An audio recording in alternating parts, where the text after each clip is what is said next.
స్వచ్ఛంద సేవా సంస్థ ఆధ్వర్యంలో వన్ టౌన్ పరిధిలో గత 2 రోజుల క్రితం అనారోగ్యంతో మృతి చెందినటువంటి 2 అనాథ శవాలకి ఇందూరు యువత స్వచ్ఛంద సేవా సంస్థ ఆధ్వర్యంలో ఈరోజు 2 అనాథ శవాలకి అంత్యక్రియలు చేయడం జరిగింది. 1వ టౌన్ పరిధి నుంచి ఇందూరు యువత స్వచ్ఛంద సేవా సంస్థకి అక్కడ ఉన్నటువంటి పోలీస్ సిబ్బంది కాల్ చేయడం, సో ఇమీడియట్లీ కూడా ఈరోజు దుబ్బా రోడ్లో ఉన్నటువంటి శ్మశాన వాటికలో ఆ 2 అనాథ శవాలకి హిందూ సంప్రదాయ పద్ధతిలో ఆ అనాథ శవాలకి అంత్యక్రియలు నిర్వహించడం జరిగింది.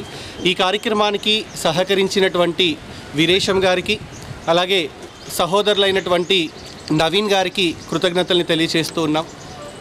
ఇలా ఎంతోమంది అనాథలు రోడ్ల మీద చనిపోతూ ఉంటారు. చనిపోయినటువంటి అన్నోన్ డెడ్ బాడీస్ అన్నిటికీ కూడా ఇందూరు యువత స్వచ్ఛంద సేవా సంస్థ ఆధ్వర్యంలో ఈ యొక్క అంత్యక్రియలు అనేది నిర్వహించడం జరుగుతుంది. అలాగే మా కమిటీ సభ్యులందరూ కూడా ఈరోజు ఈ యొక్క అంత్యక్రియల్లో పాల్గొన్నారు. వాళ్ళందరికీ కూడా ధన్యవాదాలు తెలియజేస్తూ ఉన్నాం.